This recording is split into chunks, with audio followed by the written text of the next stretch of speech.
Views expressed by Camaplan podcast guests may not reflect those of Camaplan.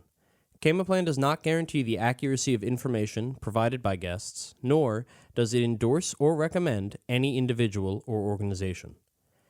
Camaplan is not an investment advisor, CPA, realtor, or attorney. You are encouraged to conduct your own due diligence before making investment choices. For any tax, legal, accounting, investment, or other questions, please consult a specialist.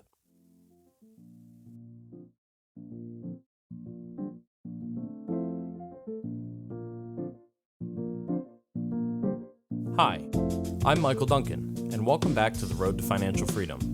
This podcast is brought to you by Camaplan, a self-directed IRA administrator focused on educating investors on how to grow retirement savings faster through alternative investments. In each episode, we're going to take an in-depth look at the many roads taken to financial freedom and how they differ for each of our guests. Our goal is to help the listeners learn how they can achieve their own financial freedom through the experience and stories of experts that have done just that. Today's guest, the CEO of Eckard Enterprises, comes with 37 years of expertise and is a foremost authority on oil and gas direct ownership investing. As of this recording, he and his 1,200 partners have co-invested in over 5,000 oil and gas producing wells, valued at just under $600 million. He's not only a wealth of knowledge and successful investor, but he's a devoted family man who lives every day to its fullest. I'm very excited to welcome Troy Eckard to the show. Troy, how are you doing today? Good, Michael. I appreciate you having me on. Thank you so much. I appreciate you coming on. I'm very excited to talk to you and get to know more about you and be able to help the listeners do the same. It's great. Yeah, it's a very chaotic time in the world. Information is very good, and trying to understand where the market's moving is highly critical these days. I couldn't agree more. I can't remember the last time, though, that the world has not been in a chaotic place. It's been a couple years. Well, I'm 59. I can remember quite a few stints over the last 40 years where things seem to be normalized. The last 8 or 10 years have been probably the craziest I've seen in my lifetime. So it is not something that's very satisfying, or at least it's not very comfortable for most investors these days because there's so much unknowns. So let's actually just get right into it. How, we'll go back and we'll go through your story a little bit, but you brought this up and I'd like to just kind of ask you straight up, how do you handle that? How do you handle the fact that these last 8 to 10 years have been wild and it's hard to feel comfortable in these times investing? Well, the one thing I think of is the financial markets like cleaning out my garage. I've been in the garage for 37 years, and I finally realized it's a mess and it's chaotic. You don't even know where to get started. So you got to have a plan. You got to look at what you're going to do. You got to have a final outcome. You got to know where you're going to end up. And so, like with this massive garage with chaos everywhere between indictments and political and China and Russia and the markets and economy and liquidity, it'll overwhelm you if you try to look at it and go, let me make sense of everything in front of me. But if you stay true to your end game and your goal, then most of what you see going around you doesn't really affect your particular asset class or your particular expertise. It's just background noise. So if you can try to keep the background noise to a minimum, you can stay the course to be successful in what your expertise is in. And that's how I do it. The good thing is when you're my age, you've been through, 8 or 10 cycles that have been horrific up and down. Yeah. And all kinds of conflicts. So you get to rely on that background and that expertise to kind of know how to navigate going forward, because that's just a storm. We've been through 10 of them. Don't worry about it. But that's just the wind gust. Don't worry about it. We've been through it before. And I think a lot of problems today is we have such young sponsors. We have so many people out selling investments that are sub 45 years old. Most of them have not even been through a downturn because we haven't had one for 13 or 14 years. So you got a lot of inexperienced sponsors trying to predict where to go, and they have no basis for that expertise. I mean, the first thing that I thought of as you were saying that was, the idea of, so I'm from Pennsylvania. When we have a snowstorm, we know how to handle it. We understand, the process that we go through, and, it's whatever. You go out, you enjoy the snow. And then you read on the news, a place like Texas, where they get a half an inch of snow, and it honestly, to someone in Pennsylvania, you're reading the news, you're like, oh my God, is the world ending? Like, what's going on down there? Like, it just feels like everything's imploding. And it's funny because that's just not something they ever have to deal with. So when they do, they're not prepared, and they don't And, I'm not trashing Texas at all, but just generally a place of that sort of weather in encountering something they're not used to. No, the car repair places love an inch of snow in Texas because they get 5,000 cars in about 24 hours worth of work. But your analogy is a good one because basically in this country you have 50 states, and in those 50 states, like 50 countries, it's different politics, it's different policies, it's different weather, it's different geography, it's different investments. And my ability to have clients in almost every one of the 50 states, I get huge amounts of reconnaissance on what's going on in supply chains and dental practices and manufacturing and farming and ranching. So between those 50 states of investors, I get kind of this macro view of what's happening in the country from coast to coast. And then you align that with what the so-called experts are saying. And it gives you much more of a real expectation of where we really have a problem and what's just more isolated geographical issues versus a macro plan. My background's economics, so I'm a guy that I want to follow the bouncing ball. I want to know the why factor more than the what factor. So I want to know why things are doing what they're doing, why they'll go a different direction they are today if they do that. And that's really important in planning strategy for investments, both inside of your self-directed IRA, your traditional account, and where you want to be and what markets you want to be in or out of. Absolutely. And I can tell just by the way that you're talking that your history is in economics. I mean, it makes a lot of sense. And the way that you approach it is, I think, very intelligent and it just makes a ton of sense. And it goes to show why you've been doing this for so long. It's because you're good at it. And because of the way that you approach it keeps you and your investors safe in times like these. Yeah. And I think one of the biggest, somebody always says, in your career, you've been around a long time.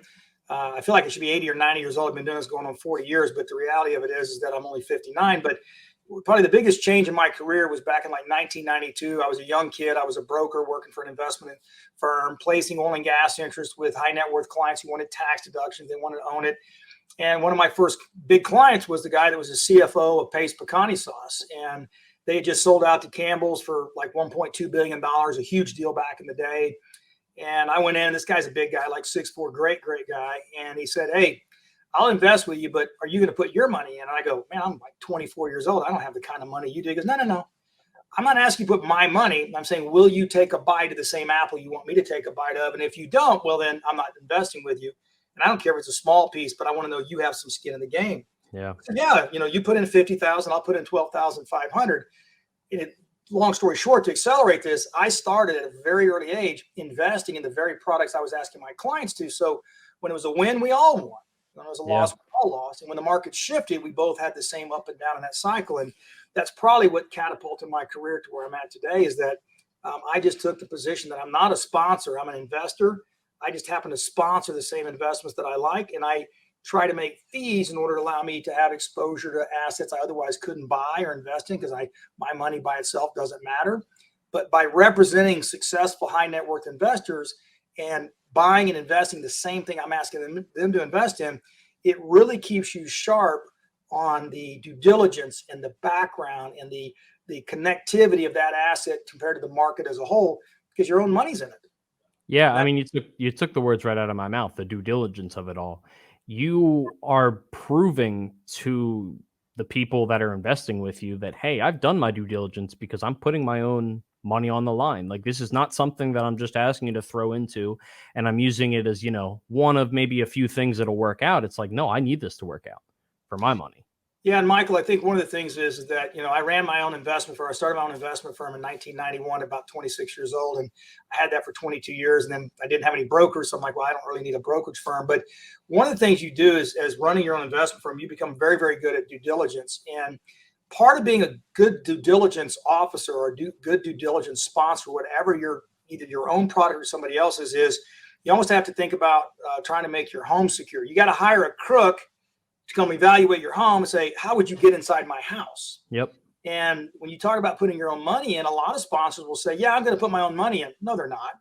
They take a piece of real estate, they mark it up $1 million or $500,000, or they get a split of the commission. So selling you the deal, they make $100,000, $300,000, $500,000 by selling you the deal. And they claim they're going to put in $100,000 or $200,000. And what they're really saying is, if you buy it, I'll take the markup, put it back in, claim I've invested my own money. In my case, I'm buying the assets 9 times out of 10 before my clients ever. I own it. They're mine. And you're just basically participating in what I own.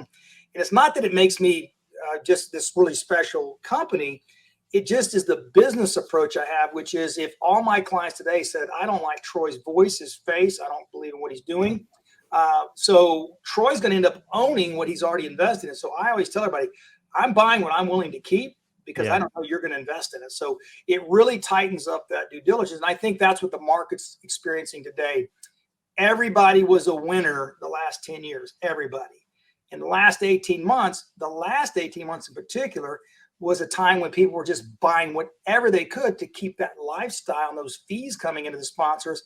And they basically hung their investors out to dry. Now they're having to figure out, how do I tell everybody we lost a lot of money the last 18 months and we might have lost as much as we gained the previous 8 years. And that chaos is really hurting self-directed IRA custodians. It's hurting the investors. It's losing credibility in the marketplace. So for me, I'm looking at it and saying, look, nothing's a perfect world. Let's just focus on what we have. Even if the ship got shoved onto the shore, you can get it back off ashore if you have good leaders and good sponsors with expertise. And that's the thing I hang my hat on. My 800 number for my company, I got it in 1991. I always tell people my 800 number is longer in existence than most sponsors are old. Yeah, I mean, that 800 number is older than me. So yeah, so it's just the dinosaur mentality, which is, it doesn't mean that old guys are good guys. It doesn't mean old guys aren't liars, crooks, and thieves. It just means that when you have a conversation like this, you're going before your audience. They have self-directed IRAs. See, to me, one of the most important things about having a retirement account, it's the money you don't want to lose any money on. Yeah. Because it's what you're hoping is going to get you through those golden years of your life, in addition to other things. So having the choice of asset classes in that self-directed IRA and picking the right sponsor and doing the right due diligence is highly critical to grow that fund, to give you that financial comfort for you, your spouse, your family, so you know you're not going to be a burden and you can enjoy those golden 8 years. That's why I always treat self-directed IRAs with even probably twice as much kit gloves as, say, a traditional investment account. Yeah, and I think something that you said there is really important to note, that, you know, your words, not mine, old guys aren't always good guys. But what they do have is you have years and years and years of being able to figure out what they are or who they are. If they're bad guys, there's probably years of evidence of that. And if they're good guys, there's probably years of evidence of that. But then the younger you are, the less experience you have. And that's not necessarily a bad thing, but it does inherently make it more risky because there's not as many things to point to and say, I have a good feeling for who you are as a person. Well, Michael, one thing I tell your audience, and this is just, to me, is just like first grade due diligence. In today's digital world, if I have a guy named John L. Smith from Cleveland, Ohio, and he's sponsoring a deal, if I can't Google that individual and know what he's been doing the last 20 or 30 years, he's a cat in a litter box. He's covering up everything he's done. And I find probably, this is not an exaggeration, probably 8 out of 10 sponsors, the owner or the principals have maybe a 3, 4, 5-year resume out there, or no resume at all, or you cannot find them. And the first thing that investors have to do is start letting common sense take place. So in that example, if somebody came up to you and said, hey, Michael, I'd like to buy a car from you. Well, who are you? Well, that's not really important. I'll give you my ID once we cut a deal. There's something wrong when you're not forthright and transparent. Yep. In today's digital world, if I can't find out who you are in 5 minutes, about 5 Google searches, watch. It's not even whether you have a nice voice. It's not whether you're doing it in a traditional account. Look, the conversation's over until you tell me who you are and I have verification of your background. Yeah. That problem is investors have gotten so FOMO crazy. They want to be involved in this and that, and hard money loans and multifamily and crypto. And they've lost their basic fundamentals. Yeah. And now they're paying the price for it, which is heavy, heavy losses.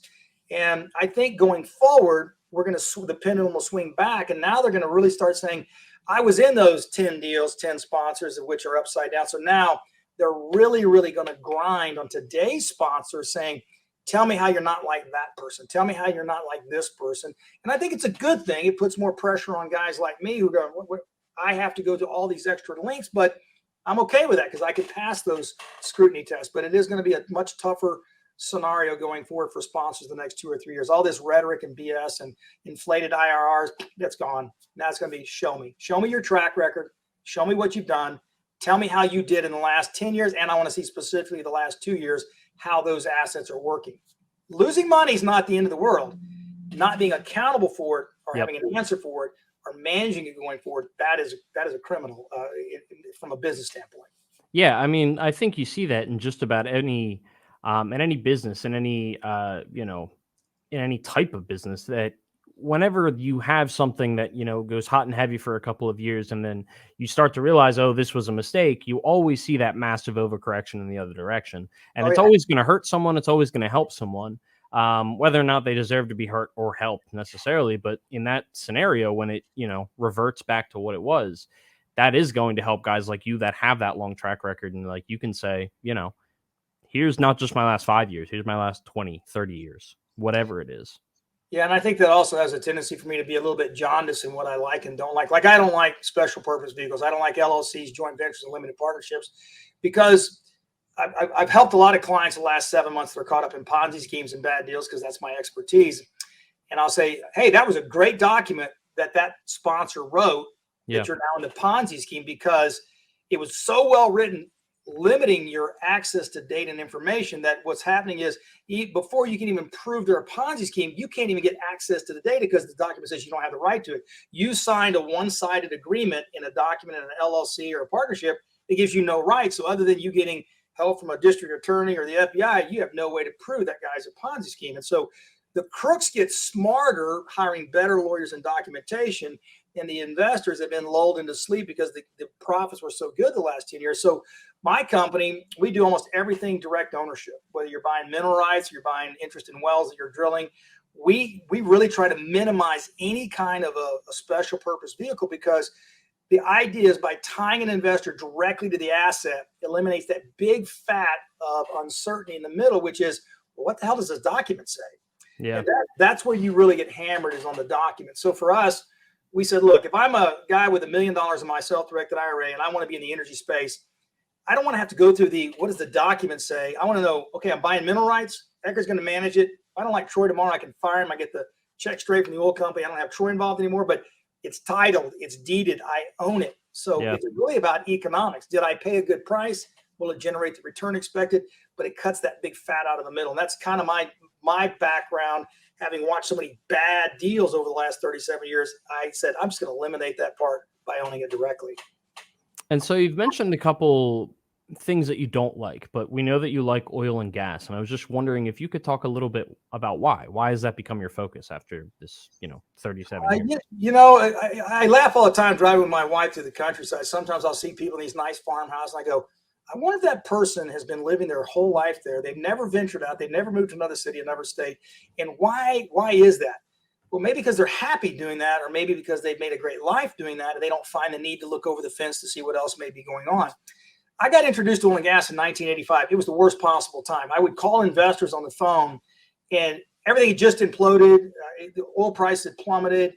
Hundreds and hundreds of bad scam deals around. I'm calling investors on the phone. I'd get asked by these wealthy investors, kid, you're calling about oil and gas? I go, well, yes, sir, I am. He goes, do you need a job? I go, no, I got a job. They go, well, who do you think you can sell oil and gas to at this time? I said, buy low, sell high. But more importantly is, only the very best will be able to be funded now, because all the garbage and flakes and crooks are gone.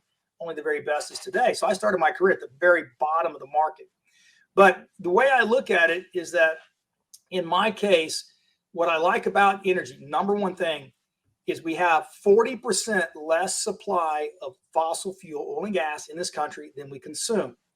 So basic economics, if I've got 100 people thirsty and I got 50 bottles of water, the price is pretty much whatever I want to charge. If I've got 12 million barrels of oil a day produced in this country and we're consuming 21 million barrels a day, it's telling you 100% absorption of consumers in this country use a barrel of oil every single day. Everything in your background and my background is made from petroleum product. Yeah. I want to be in a business where it's not antiquated. It's absolutely 100% penetration of the marketplace. It's not able to match supply and demand. And it's just a matter of working through the cycles of when it's higher and lower to make sure that you're not trying to play the catch me if you can game on figuring out cycles. So it's a long-term thinking process. And then I've just gotten really, really good at it over the last 40 years, having been through so many cycles. So I've kind of narrowed down my scope, saying mineral rights is the top of the food chain and the lowest risk in mineral and oil and gas. At my age, I want less risk, higher return, I want no headaches. So I went to minerals about 5-6 years ago. So would you say you're happy that you're that guy on the countryside that hasn't felt the need to leave? Yeah, I tried back 20 years ago, to be honest with you, Michael. I tried looking, hell, I was going to go mow grass. Drilling in oil wells. Success was so hard in like 2000 to 2006. The country was running out of oil because we were drilling so many dry holes. There's nothing worse than creating a relationship with investors saying, hey, that well didn't work. This is a dry hole. That well's overrun. We were just literally dying as a country. We were down to like 3.8 million barrels a day, but we were consuming 17 million barrels. It was crazy. So it was almost impossible to try to have good success for your clients because you could have 3 PhD geologists and it was still a dry hole. Yeah. So I was like, I'm going to go buy a car wash. I'm going to go mow grass for them. I can't take losing my money and my investors' money. And then finally, the new evolution of technology opened up the horizontal drilling and fracking. So now it's 99.9% success on wells. It's now just a matter of rate of return. So what a transition in less than 20 years, saved the country, saved our economy. And that's been a great thing. And I've been able to benefit because of having that really rough first 20 years. I've really enjoyed the last 15 to 20 years. I bet you have. Yeah. So something that I like to talk about a lot on the show, especially with people with as much experience as you, is the idea that people can learn just as much from failing, if not even more so, than they do from succeeding. And I was wondering if you could share anything that's happened to you, a mistake you've made, or an incident, and what you've learned from it, and how you've been able to how that's affected you going forward. I can probably give you 1,000 examples, but the number one thing that I find that creates the most failure is that when you have a opportunity where the catalyst for the success or failure of that opportunity is outside your control, your risk factor is as high as it can be. So I tried to build an oil terminal in South Texas about 7 years ago, and it had multiple variables of events or people that were involved to make it successful. It's going to be huge if it worked. Yeah. Had I got it through, it'd be $1 billion plus terminal today. But when I look back, it was a major failure. But when I look back, it's because I had multiple different catalysts that I did not control. So let's use oil and gas drilling, for example. Vertical well, 7-inch hole going in the ground, the size of a picnic paper plate. And you got a geologist and a geophysicist. I think you should drill right here, and you should go right down at 8,000 feet. We're going to find oil and gas. Well, that means I'm totally subjective to the interpretation of a geologist and a geophysicist with seismic. And then I got a driller out there who might only have a 5th grade education who's trying to drill the hole and not get it, crooked so it misses the formation. So, but the point is, those guys, the professional geologists, geophysicists, I had 100% reliance that they knew what the hell they were doing. Yeah. And if you had a dry hole, it destroyed my business because all my investors found out they financially lost money. So it's Troy's fault for picking it. So I'm like, man, I have got to figure out a way to run a business where I can control the catalyst. And the catalyst is picking the right assets at the right price that will perform the way they're supposed to. Well, I transitioned that about 5 or 6 years ago. And now we've got $600 million under management. We got 5,000 producing wells. We've virtually had 0 dry holes. We're making 17% annualized cash on cash across all of our portfolios. And it's because why? Mineral rights are not about exploration as much as buying underneath very successful producing properties with major oil companies. So the best, most intelligent oil finders in the world, we're buying minerals underneath them. It's not that difficult. It is a complex process, but compared to drilling dry holes, this is a cakewalk. This is like being in 1st grade again. I'm loving it. So that's interesting. I'm still trying to wrap my head around the idea of, that kind of change, the going from, having these geologists and whatnot. What led you? So obviously you were looking for something that you could control the whole way. I guess, how did you end up where you ended up exactly, if that question makes sense? There's an old joke, but I won't go into it, but there's an old joke that parallels exactly my career. I'm going to tell you the joke just for fun. There's a guy sitting in his cabin at the bottom of a hill. Guy comes down the mountain in a truck, looks at the old man on the porch and says, hey, listen, buddy, it looks like it's raining up in the mountains. Looks like a flood may be coming. You better get higher. He goes, no, I'm good. God's going to take care of me. Next guy comes along, water's 18 inches deep. He's got a boat. And he says, hey, you know what? You better get in the boat. No. God's going to take care of me. Next thing you know, he's on top of the roof. It's flooding like crazy. Guy comes by in a helicopter, says, oh, man, you better get on that rope of that helicopter or you're going to get washed away. He goes, no, God's going to take care of me. Well, he dies. He drowns, goes to the pearly gates. And the pearly gates, St. Peter says, well, what happened? He goes, well, I thought I was going to get saved because of God. He goes, well, he sent you a boat, he sent you a truck, and he sent you a helicopter. Yep. My case, what I was noticing is I'm out drilling wells, I'm building pipelines, I'm doing different things. And I kept saying, Well, who's the winner in all this? Who wins every time a well is drilled that never pays any cost, never has any exploration exposure? Who always wins? The message is right in front of you, which is what? Buy the minerals under the ground and get a free ride by having everybody else spend the money, take the risk, do the work. You just got to buy in the right spot. Now it's a real estate play. Yeah. Now it's about recognizing where the next Target, big box is going to go on the interchange. Now it's knowing where the next McDonald's is going to go. If you can understand oil as a real estate play, what a game changer. I don't have to worry about the drill bit. So I do have a geologist on staff, but his job is not telling me where to drill. His job is measuring Chevron against Oxy, saying who has the better position. Because it's not A or B, it's an A or A plus. Which one's better for us to buy minerals? So that is just enormous in the game changer for what we do. That's just so interesting to me. It is just a completely different way of approaching the same general, series of events, but you're just approaching it in a way that at least I haven't heard talked about before. Granted, I'm not nearly as into that business as you are, but was that game changing when you figured it out? Was it something that people were already doing, or? It evolved over the last 10 years, and up until about 2018, it was all private equity out of New York was coming into these big oil. There's 9 oil basins in the country, and what these guys were saying is, look, these oil companies have figured it out. There's no more dry holes. It's a 300 million acre opportunity of buying mineral rights across 20 states, and they threw 100 million, 200 million. They threw $30 billion of buying minerals. The problem is they didn't know what they were doing, so they bought a lot of minerals that are not going to be drilled. So you can own as many mineral rights as you want, but if somebody doesn't drill a well, you're never going to see cash flow or value, right? So they kind of spent all their money and they disappeared around 2017 or 18. And then COVID finished them off because when COVID got locked in, oil prices fell to negative value. Yeah. They then had to go back to their bankers and the people who gave them their money saying, our reserves are not worth the value we thought. We're not getting as many wells drilled because drilling collapsed. And so they started divesting. Well, to me, I'm a contrarian by heart. Everything to me is contrarian, right?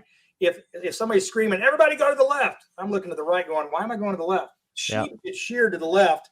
The guy on the right gets the free green pasture. So I would say private equity's leaving, and I had a fabrication business, and I started looking around. I go, everybody's starting to dismantle and lay down rigs, and they're not active, which means those mineral owners' checks are going to fall, which means they're going to need the money to pay for that farm and that cattle farm.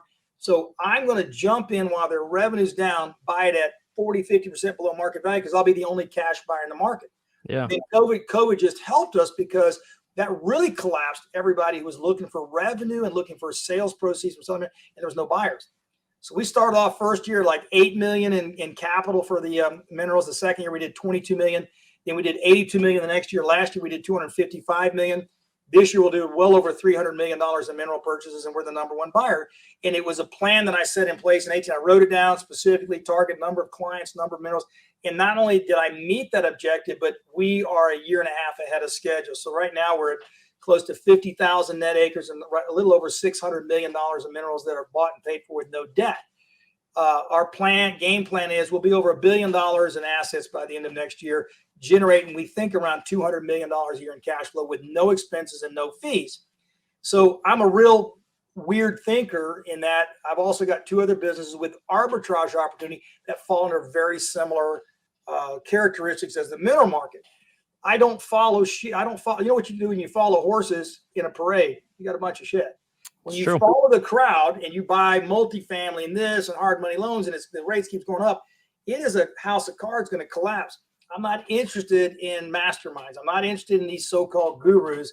I'm interested in fundamentals of a market that give me great opportunity with abundant opportunity to grow it. So I'm not in a hurry, and it's supported by a large consumer market that says we got to have your product. That's what I'm interested in. And I think, something I don't think you were giving yourself enough credit. You said that you're a contrarian by heart. You're naturally a contrarian. It doesn't sound like you're a contrarian for the sake of being a contrarian. Like, you didn't say everyone's going left, I'm going right. You say, I'm going to look right. Why aren't I going right? You're just asking questions. You're trying to understand if you can gain by being a contrarian. And I wanted to point that out, give you props there, because I think that's an important delegation to make. The true test of a contrarian reminds me of my horses when I was a kid. We had 2 different pastures, and then we had what we called an alleyway to get them from one pasture to the next. Well, I'd move the horses out, and one horse out of 20 horses would stop because the grass in the alleyway was hip height. Yeah. The rest would just rock down the path and go to the next pasture, which had smaller grass. A true contrarian lifts their head to say, where's the opportunity? Because everybody else has their head down following the crowd. Yeah. And the real test of a contrarian is not only the ability to do what somebody else can't see, they don't recognize the value of the arbitrage, it's the willingness to take action. Yeah. The action requires a little more courage. The rewards can be substantially larger. I don't necessarily think it takes higher risk as much as it takes more of a conceptual idea and a discipline to recognize that value. So take oil and gas, for example. We've had a green energy push for over 10 years. Now, all of a sudden, everybody's starting to dismantle this green energy. They're starting to dismantle. They're saying it doesn't work. It's not viable. We can't produce it.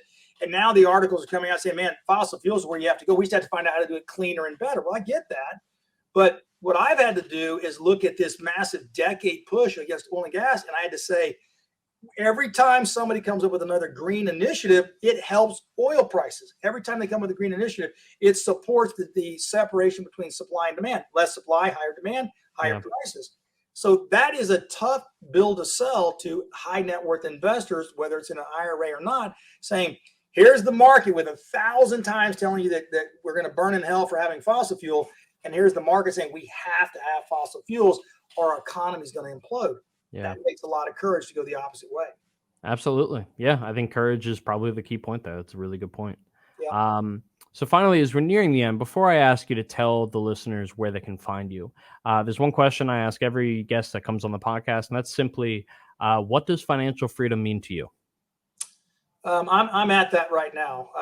And what changes is I think it's more of a mindset than it is a net worth. Financial freedom is when you get to the point realizing you're not going to be Elon Musk. You're not going to be the richest guy in the world. Yeah. So financial freedom is the ability to be happy with what you have, to be able to balance a great life and being happy with the financial resources you have or that you can earn. I've got multi-millionaires that are miserable. I've got guys where 20, 30, 50 million bucks, don't talk to their kids. They don't have a wife. They've been married 4 times. You meet them, they're bitchy, they're angry, they're upset. They're dying of just old age, lonely by themselves. And for me, having had 40 years of watching this, I said, that's not me. I'm going to put my money in my savings. I'm going to do my IRA. I'm going to put all my money in for college for my kids, my grandkids, but I'm going to go live life to my fullest. So to me, financial freedom has been when I started. It is doing a good thing, making money, paying for your responsibility, and then what you have left, go be free. Go do it. I've been all over the world. I've been to 5 continents so far. I'll hit the other 2 hopefully this year. I've done the craziest things that you can do. I mean, in my view, crazy things, because when you grow up poor and your family has no money, you're thinking, man, I'll be lucky to go to the local lake for a weekend. Yeah. So financial freedom is really about putting your money to work to make you the kind of income you want to never be tied down ever. It's not a mansion. It's if you want to travel, then the money that comes in allows you to do what you like to do and go do that traveling. That's financial freedom. Well said.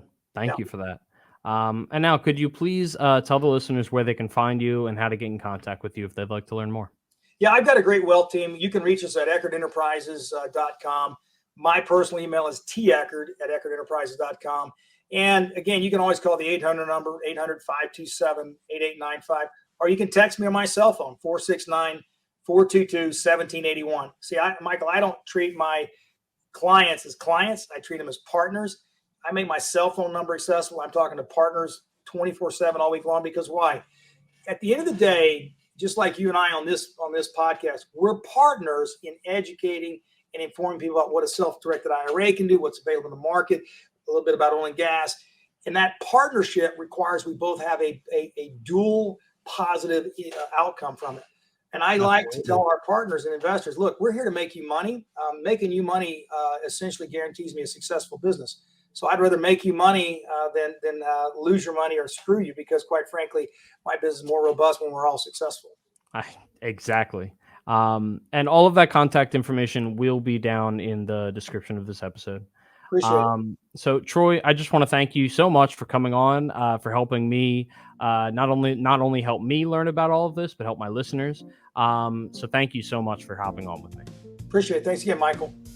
And as always, thanks for listening to The Road to Financial Freedom. If you enjoyed this show, please support the podcast by remembering to rate, review, and subscribe. You can keep up to date with us on Facebook or Instagram at Road to Financial Freedom Podcast. Thanks again, and I'll see you next time.